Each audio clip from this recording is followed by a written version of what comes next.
Hello everyone. Yes बच्चों, आज पूरी ताकत जोश और जुनून के साथ वापस से बाबा की दरबार में आप सभी का स्वागत है। डबल इंटीग्रेशन प्रवचन का नाम, और इस डबल इंटीग्रेशन के दौरान जो अपना टॉपिक चल रहा है वो बिल्कुल भी पोलर कोऑर्डिनेट्स जो आज हम लोग पढ़ रहे होंगे, बेहद इंपॉर्टेंट।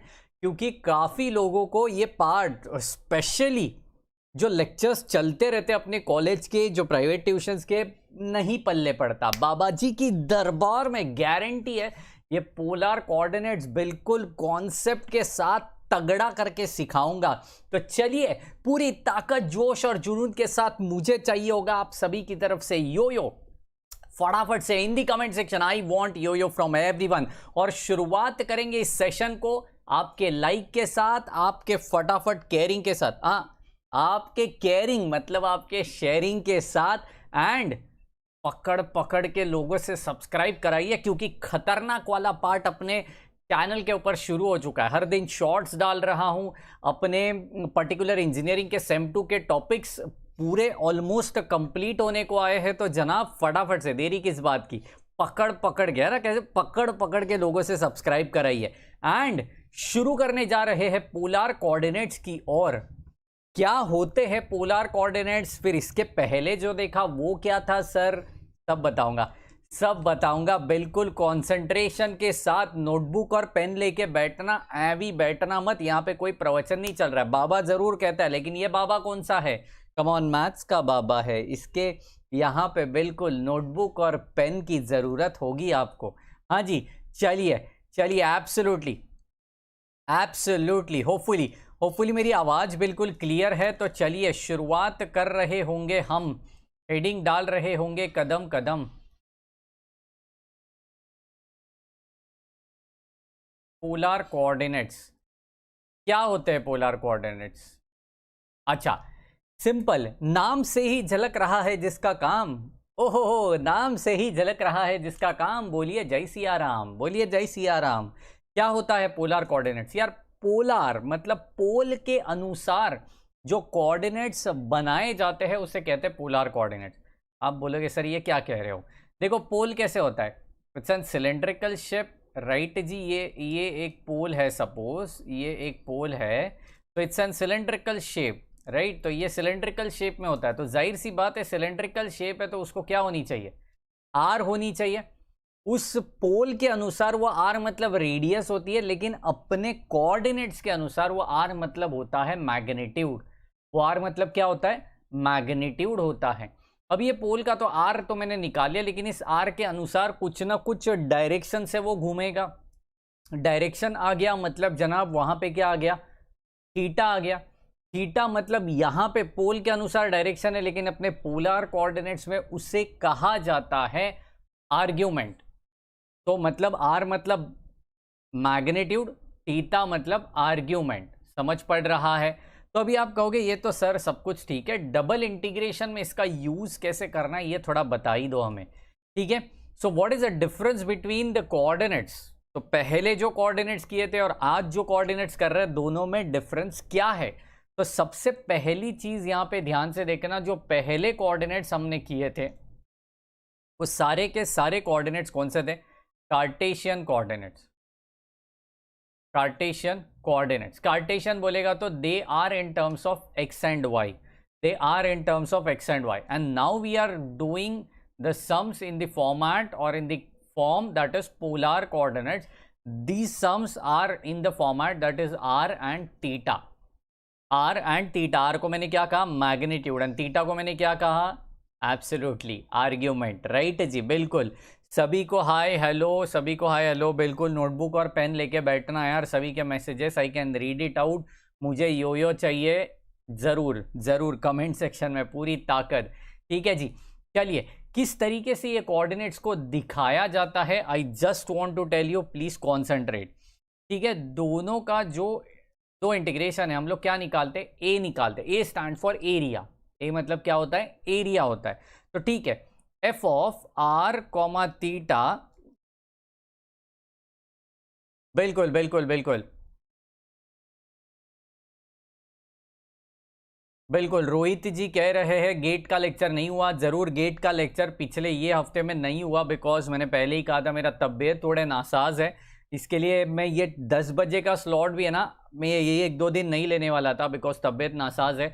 लेकिन डेडिकेशन होना चाहिए, टाइम मिस नहीं होना चाहिए। बच्चे लोग आते हैं और चले जाएंगे, मतलब वो लाइव लेक्चर के लिए बहुत मिस करते रहते हैं। तो इसके लिए मैंने लेक्चर का टाइमिंग मिस आउट नहीं किया, पूरे डेडिकेशन के साथ आ गया, इसलिए गेट के लेक्चर नहीं ले पाया। इस वीक में हम लोग वापस से उसको रीस्टार्ट कर रहे होंगे। ओके सर, इसमें सबसे important polar coordinates and change of, हाँ बिल्कुल, polar coordinates and change the order बहुत इंपॉर्टेंट है और कॉन्सेप्चुअल है। बहुत लोगों को समझता ही नहीं है और मेरा मेन मकसद वही है, फोड़ के आना चाहिए। आप लोग बिल्कुल फोड़ना चाहिए पोलर कोऑर्डिनेट्स के साथ। राइट जी, प्लीज कॉन्सेंट्रेट।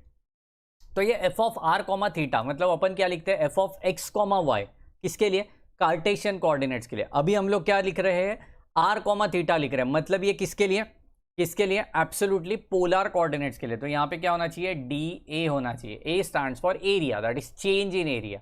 समझ पड़ रहा है। तो इसको लिखेंगे कैसे, बड़े ध्यान से देखिए, इसको लिखना कैसे होता है। इसको लिखना इस अंदाज में होता है, that is alpha and beta. आप यहाँ पे कुछ भी कंसिडर करो, मैं अल्फा बीटा लिया, इसका मतलब आप भी वही लेना चाहिए, ऐसा ज़रूरी नहीं है। आप R1 R2 जो चाहिए वो ले सकते हो, what ever, answer should be in terms of constant. ठीक है, लिमिट्स क्वेश्चन में दिया जाएगा, उस बारे में फिलहाल टेंशन मत लीजिए। ठीक है, और यहाँ पे क्या लिख रहे हैं, F1 ऑफ थीटा और यहाँ पे F2 ऑफ थीटा, मतलब क्या, फंक्शन ऑफ थीटा। तो यहाँ पे हम लोग कर रहे हैं F of R comma theta. यहाँ पे विथ रिस्पेक्ट टू पहले क्या करेंगे, देखिए ये बहुत इंपॉर्टेंट है, विथ रिस्पेक्ट टू। ये फंक्शन किसका है, थीटा का है, मतलब ये लिमिट्स किसका हो गया, आर का हो गया। समझ पड़ रहा है। तो पहला इंटीग्रेशन मुझे करना पड़ेगा विथ रिस्पेक्ट टू आर, और जो बाहर का इंटीग्रेशन है वो हम कर रहे होंगे किसके विथ रिस्पेक्ट टू, थीटा के विथ रिस्पेक्ट टू। समझ रहे हो, किसके with respect to, absolutely theta के विथ रिस्पेक्ट टू। तो ये पूरी कॉन्सेप्ट है यार, ये पूरी कॉन्सेप्ट है पोलर कोऑर्डिनेट्स की। अब जा रहा हूं मैं अपने न्यूमेरिकल्स की ओर, बहुत ही बेहतर न्यूमेरिकल हम लोग कर रहे होंगे। So please concentrate at this particular term and at this particular sum. क्या बात है, टर्म एंड सम, क्या बात है बाबा जी, राइमिंग हो गया, सिंगम जी राइमिंग हो गया जी। चलिए एब्सोल्युटली, सुन रहे बच्चे, राइमिंग कर रहा हूँ मैं बिल्कुल भी। चलिए पहला सवाल इवैल्यूएट, बड़े ध्यान से इसको सॉल्व करेंगे। इवैल्यूएट पेपर से ही उठा रहा हूँ इस सवाल को, 0 से लेकर π/4 तक, 0 से लेकर π/4 तक, अगेन 0 से लेकर √ cos ऑफ 2 थीटा तक। राइट जी, यहाँ पे कर रहे होंगे R/1 + R² the whole square.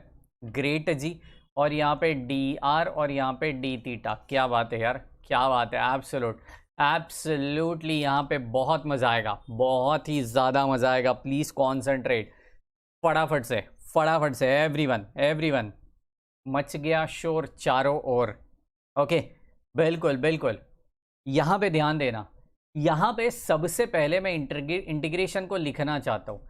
Integration 0 से लेकर π/4, मतलब π/4 मतलब ये तो r नहीं होने वाला, क्योंकि मैग्नीट्यूड कभी पाई के टर्म्स में नहीं आएगा। तो पाई के टर्म में कौन आएगा, एंगल आएगा, मतलब थीटा आएगा। तो यहाँ पे क्या होना चाहिए, ये लिमिट्स है किसके, थीटा के लिमिट्स है। समझ पड़ रहा है। तो दूसरे जो लिमिट्स है वो किसके रहेंगे, आर के रहेंगे, ऑब्वियस थिंग है, आर के रहेंगे। ठीक है जी, तो यहाँ पे मैंने करवा दिया। यहाँ पे R/1 + R² का होल स्क्वायर करा दिया, यहाँ पे dr और यहाँ पे absolutely d theta. Any doubt, any confusion, absolutely paper का सम है। सो प्लीज कॉन्सेंट्रेट, झट से पल्ले नहीं पड़ने वाला है, पहले ही कह रहा हूँ, वार्निंग दे रहा हूँ, झट से पहले पल्ले नहीं पड़ेगा, पूरी कॉन्सेंट्रेशन के साथ ध्यान देना है। अभी ये लिमिट्स आर का है, तो जाहिर सी बात है मुझे इंटीग्रेशन जो करना पड़ेगा वो विथ रिस्पेक्ट टू आर ही करना पड़ेगा। तो जाहिर सी बात है यहाँ पे मैं एक ब्रैकेट डालना चाहता हूँ ताकि आपको इंटीग्रेशन करने में कोई दिक्कत ना आ जावे। ठीक है जी, चलिए बड़े ध्यान से क्या करेंगे, क्या करेंगे यार, come on come on come on.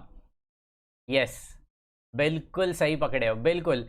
अभी कोई कोई बंदा कहेगा सर 1+r² को आप पुट करिए एंड ऑल दैट, उतना टाइम नहीं है मेरे पास, हम फटाफट फटाफट कर रहे होंगे। अगर किसी को डाउट है ना तो मैं यहाँ पे लिखना चाहता हूँ इसको सॉल्व कैसे किया जाता है। Put 1+r² as a T, ठीक है, इसको टी डालो तो यहाँ पे 2r dr is equal to D T हो जाएगा। Therefore r dr is equal to D T divided by 2 हो जाएगा। ठीक है, अभी मैंने अगर सब्सटीट्यूशन कराया तो लिमिट्स को भी मुझे चेंज करना पड़ेगा and according to that you have to change out the limits. आपको क्या करना पड़ेगा, लिमिट्स को चेंज करना पड़ेगा, ठीक है, और फिर इंटीग्रेशन करना पड़ेगा। तो मैं डायरेक्टली यहाँ पे इंटीग्रेशन कराता हूँ, बिल्कुल। अगर नहीं समझा तो मुझे ज़रूर कमेंट बॉक्स में बताना, मैं डिटेल में एक्सप्लेन कर दूंगा, लेकिन ये आपको आना चाहिए। बहुत ही बेसिक इंटीग्रेशन है और उसका पूरा हिंट मैंने बाजू में लिख दिया है, पूरा हिंट मैंने बाजू में लिख दिया है, समझ रहे हो? ओके, तो इसका आंसर क्या आने वाला है after the integration? Your answer should be 1/2 bracket के बाहर, बड़े ध्यान से, 1/2 ब्रैकेट के बाहर -1/1+r²। चेक करो, और फिर ब्रैकेट के अंदर यहाँ पे 0 √of cos ऑफ 2 थीटा और यहाँ पे d theta. Any doubt, any confusion? Absolutely यार, फटाफट से बताई दो, कुछ भी डाउट रहेगा तो यार फटाक से एवरीवन समझना चाहिए यार, ये आना बहुत ज़रूरी है, बहुत ही ज़्यादा ज़रूरी है। ठीक है, अभी वैल्यू किसके जगह पे डालेंगे? ऑब्वियस थिंग है, जिसके विथ रिस्पेक्ट टू इंटीग्रेशन किया उसके जगह पे वैल्यू डालने का। क्या बोले बाबा जी? जिसके विथ रिस्पेक्ट टू इंटीग्रेशन किया उसके जगह पे मुझे लिमिट्स डालना पड़ेगा, उसका प्रसाद उसी को देना पड़ेगा, राइट जी? तो जाहिर सी बात है, इंटीग्रेशन मैंने करवाया विथ रिस्पेक्ट टू आर, तो मुझे वैल्यू कहाँ पे डालनी पड़ेगी? आर के जगह पे ही मुझे वैल्यू को पुट करना पड़ेगा। ओके, तो चलिए कैसे पुट करेंगे, बड़े ध्यान से, बड़े बारीकी से, कुछ भी यहाँ पे गड़बड़ नहीं होना चाहिए। थीटा इज इक्वल टू π/4 होने वाला है। ओके, 1/2 बाहर जैसे है वैसे, ब्रैकेट के अंदर अपर लिमिट डालेंगे और फिर माइनस लोअर लिमिट डाल रहे होंगे, -1/1 प्लस आर का वैल्यू क्या है, अपर लिमिट क्या है? √of cos of 2 theta. Okay, √of cos of 2 theta, ठीक है। अच्छा, अक्षय जी कह रहे सर लिमिट्स चेंज करो। देखिए, मैं यहाँ पे कहना चाहता हूँ, मैंने डायरेक्टली इंटीग्रेशन कराया है, ये सब कुछ सब्सटीट्यूट करने के बाद, रीसब्सटीट्यूशन के बाद जो आंसर आता है वो मैंने यहाँ पे लिखवाया है, समझ रहे हो? बड़े ध्यान से इसको करो, और लिमिट्स बिना चेंज करके भी आपको आंसर ज़रूर मिलता है, वही आंसर मिलेगा जो मुझे अभी मिलने वाला है। तो टेंशन मत कीजिए, अगर आप सब्सटीट्यूशन मेथड से कर रहे हो तो वैसे ही आगे बढ़ते जाओ, हम लोग रास्ते में कहीं ना कहीं मिल ही जाएंगे जिनका आंसर अपन दोनों का मैच हो जाएगा। ठीक है जी, तो टेंशन बिल्कुल मत लेना, आंसर एब्सोल्युटली सही आने वाला है। ओके जी, चलिए यहाँ पे मचाते हैं cos ऑफ 2 थीटा का √ का स्क्वायर होने वाला है, तो जाहिर सी बात है यहाँ पे 1 + cos ऑफ 2 थीटा हो जाएगा।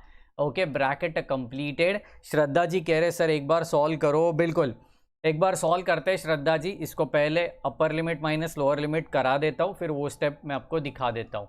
ठीक है, माइनस ऑफ लोअर लिमिट क्या है? 0 है, तो जाहिर सी बात है यहाँ पे -1/1 + 0 और उसका स्क्वायर। ऐसे गाउटी हरकतें मत करो, ऐसे ही इसको लिखा करो, तो ये d थीटा रहेगा। Any doubt, any confusion up to this? Absolutely कोई भी डाउट नहीं है बाबा जी। 0 से लेकर π/4, 1/2 यहाँ के यहाँ ब्रैकेट के अंदर, -1/1 + cos ऑफ 2 थीटा, ठीक है, और ये माइनस +1 हो गया और यहाँ पे d थीटा हो गया। कुछ भी डाउट है चेक करियो, कुछ भी डाउट है क्या बच्चों? Yes, amazing. तो इंटीग्रेशन 0 to π/4, 1/2 यहाँ पे जैसे है वैसे, चलियो 1 + cos 2 थीटा मतलब 2 cos² थीटा, राइट जी, 2 cos² थीटा। हाँ जी, चलिए चलिए चलिए, तो एब्सोल्युटली उसी को हम लोग लिख रहे होंगे, बिल्कुल। -1/2 को स्क्वायर थीटा यहाँ पे करा दिया, यहाँ पे +1 जैसे है वैसे, यहाँ पे डी थीटा। बड़े ध्यान से इस इंटीग्रेशन को भी करिए, 0 से लेकर π/4, यहाँ पे 1/2। ठीक है, ये 1 को पहले लिख देता हूँ, +1 -1 बिल्कुल एब्सोल्युटली बाद में लिखिए, पहले लिखिए, फ़र्क नहीं पड़ता। ये -1/2 मैंने कराया, 1/cos²। हाँ जी बिल्कुल, 1/cos²। यार ये तो हाफ चड्डी वाले बच्चे, हाँ हाफ चड्डी वाले बच्चे भी जानते हैं।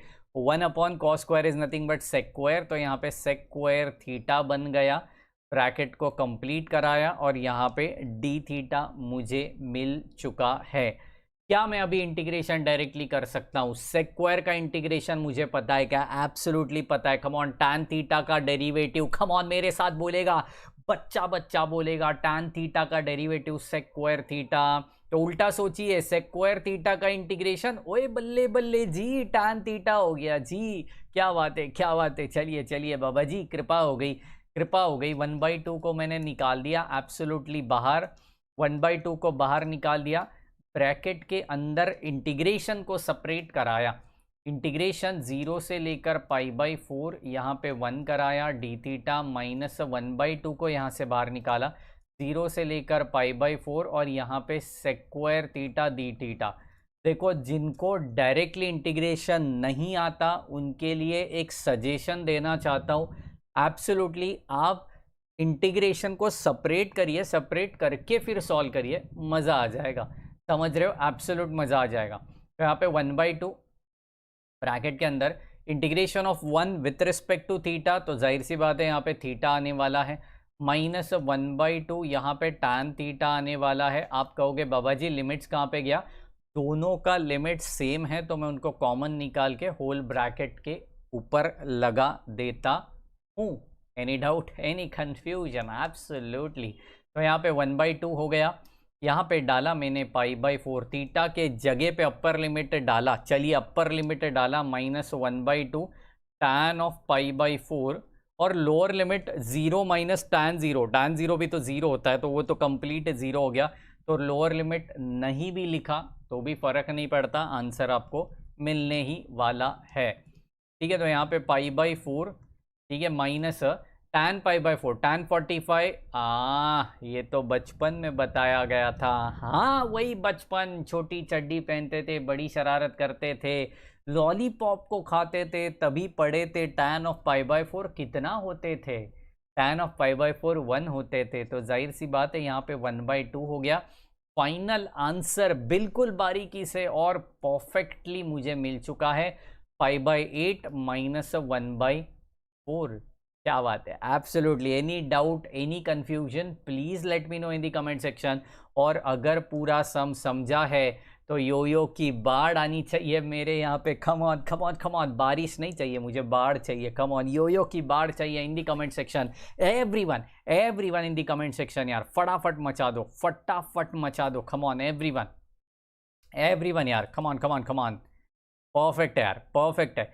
चलिए एक और सवाल लेते हैं पोलर कोऑर्डिनेट का, question number 2 on your screen right now, right here. Yes, second सवाल, एब्सोल्युटली इवैल्यूएट, इवैल्यूएट। ठीक है, इंटीग्रेशन 0 से लेकर π/2, क्या बात है, 0 से लेकर π/2, इंटीग्रेशन 0 से लेकर 1 - sin थीटा। यार पोलर में है ना, इतना डरने वाली कुछ भी बात है नहीं, लोग फालतू में इसका बवाल कर देते हैं। बाबा जी की दरबार में पकड़ पकड़ के लेके आइए सबको, ये जो बवाल है ना बिल्कुल पोलर का, चेंज ऑफ ऑर्डर का, सब निकल जाएगा। कॉन्सेप्ट पता होना बहुत ज़रूरी है यार, रट्टा मारोगे तो बवाल किसी का भी होना है, हर एक सवाल बवाल लगेगा। ओह क्या बात है, हर एक सवाल बवाल लगेगा। अगर हर चीज़ रट्टा मारोगे तो रट्टा नहीं मारना है।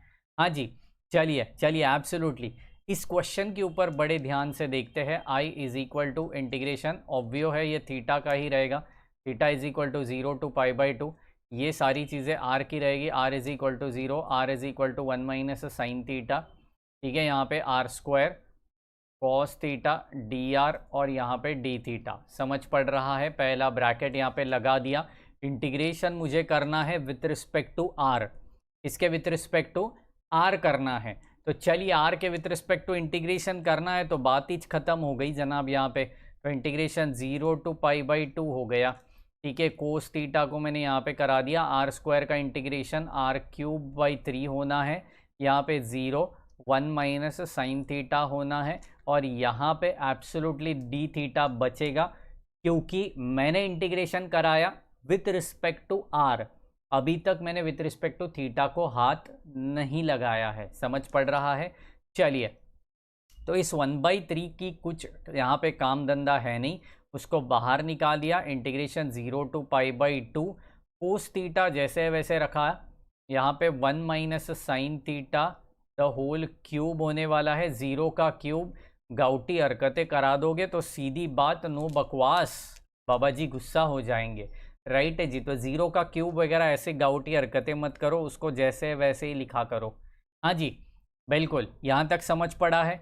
बिल्कुल, अभी आपके दिल में दिमाग में आया रहेगा सर इस ब्रैकेट को ओपन करिए फिर इंटीग्रेशन करिए। बर्बाद हो जाओगे अगर इस ब्रैकेट को आप ओपन कर दोगे तो, क्योंकि काफ़ी बड़ा लंबा चौड़ा आपको यहाँ पे आंसर मिलेगा। उतना टाइम उतना वक्त ना आपके पास है ना मेरे पास है, सिंपल चीज़। Are you getting my point?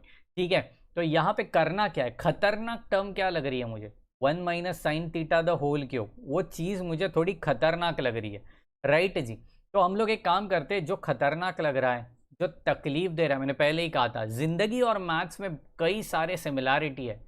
जिंदगी में, हाँ जी, मैथ्स में कोई कठिन चीज़ लगती है, कोई जहाँ पे परिस्थिति कठिन हो जाती है, जहाँ पे टफ चीज़ लगती है उसको सब्सटीट्यूट करते हैं। सेम चीज़ ज़िंदगी में होती है, जो तकलीफ देता है ना सब्सटीट्यूट करो, नया लेके आओ, कम नया लेके आओ, राइट जी। हर अंधेरे के बाद उजाला होता है, क्या बात है। ओके, सब्सटीट्यूट कर दो बाबा जी, बिल्कुल बिल्कुल सब्सटीट्यूट कर रहे होंगे हम। चलिए मचाएंगे कदम कदम। 1 माइनस साइन थीटा को हम लोग पुट कर रहे होंगे एज अ टी, तो क्या मिलेगा, क्या मिलेगा, चेक करियो।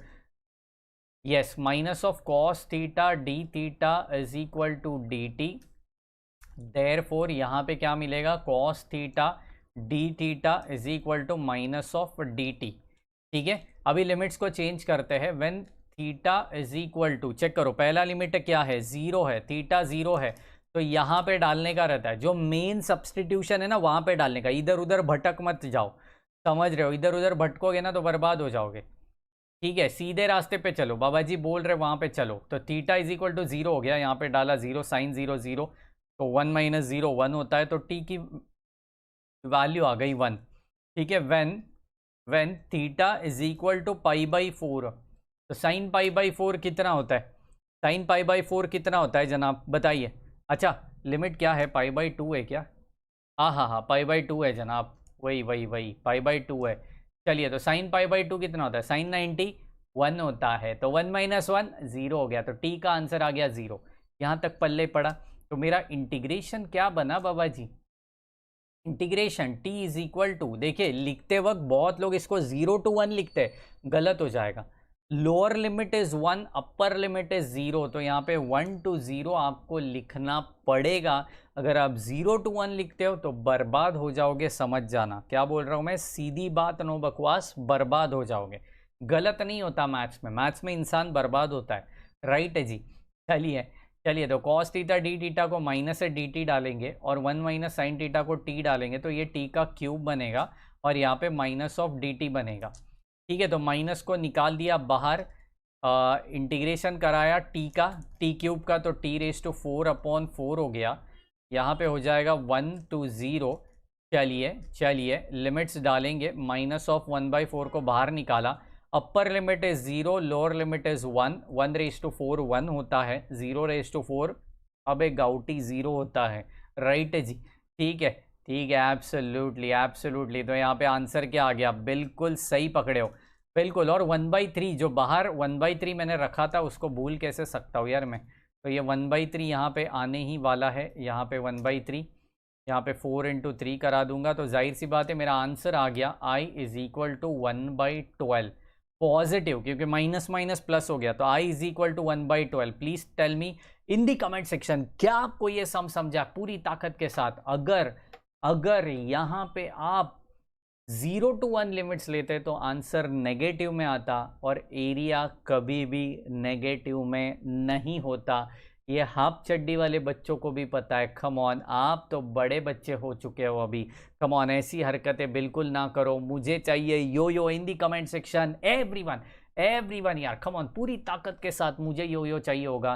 पोलर कोऑर्डिनेट्स का इतना ही कॉन्सेप्ट है, यही सबसे ज़्यादा इम्पॉर्टेंट है। अपने WhatsApp group and Telegram channel के साथ ज़रूर जुड़े रहे। इंस्टाग्राम पे हमने बहुत अच्छी सीरीज़ अभी चालू कर दी है, बहुत बढ़िया सीरीज़ चालू की है, ज़रूर जाके फॉलो करिए। नीचे डिस्क्रिप्शन बॉक्स में मैंने इंस्टाग्राम का भी लिंक दे दिया है, फटाफट जाके ज़रूर फॉलो करना, राइट जी। एंड कल से शुरू होगा change the order of integration, change the order of integration. तो ज़रूर उस सीरीज़ को मतलब मिस करना ही नहीं है, क्योंकि मिस कर दोगे तो यार अपने मिशन को ही आपने मिस कर दिया। जो नैया पार होनी थी, जहाँ पे स्कोर करनी थी, डूब जाएगी, सीधी उधर के उधर डूब जाएगी, आगे जाके भी नहीं डूबेगी, उधर ही डूबेगी, समझ रहे हो। तो बिल्कुल सेशन को मिस नहीं करना है। अपने फ्रेंड्स लोग को ज़रूर आना है, क्योंकि ये सब चल रहा है आपके लिए चल रहा है। आज तक 1 रुपया मांगा नहीं है, ना मांगने वाला हूँ। तो ज़रूर ये सब कुछ सिर्फ़ और सिर्फ आपके लिए चल रहा है। तो ज़रूर आप सारे फ्रेंड्स को लेके आइए, अपने वीडियोस को शेयर करते रहिए एंड इसको लाइक करना बिल्कुल भूलने का नहीं। मिलते हैं कल के सेशन में उतनी ही ताकत, जोश और जुनून के साथ। तब तक के लिए bye bye, take care and thank you so much guys.